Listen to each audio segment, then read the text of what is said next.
Hello বন্ধুরা, আজকে তোমরা লাইভ দেখবে কোর্টের অর্ডারে কিভাবে একজনকে তার জমির দখল ফিরিয়ে দেওয়া হয়। Hey guys, welcome back to my new blog. আজকে তোমাদেরকে এমন একটা জিনিস দেখাবো যেটা সবাই সবসময় দেখতে পায় না। আজকে আমরা কোর্টের আদেশ অনুযায়ী দখল বুঝিয়ে দেওয়ার কাজে এসেছি। অর্থাৎ আদালত যার পক্ষে রায় দিয়েছে তাকে তার বৈধ জমি বা সম্পত্তির দখল ফিরিয়ে দেওয়া হচ্ছে।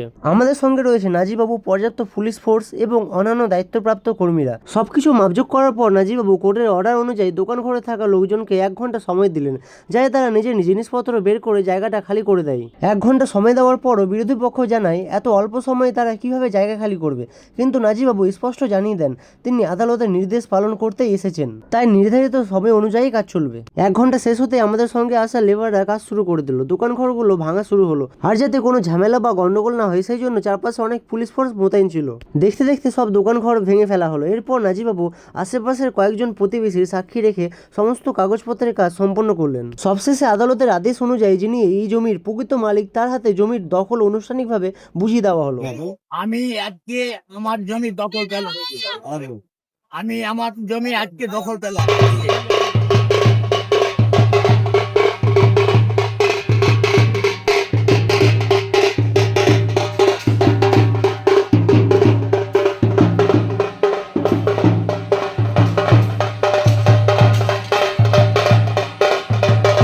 এই ছিল আজকের ব্লগ। যদি ভিডিওটি ভালো লাগে তাহলে অবশ্যই লাইক করবেন এবং পেজকে ফলো করবেন। ধন্যবাদ, দেখা হচ্ছে পরে ভিডিওতে।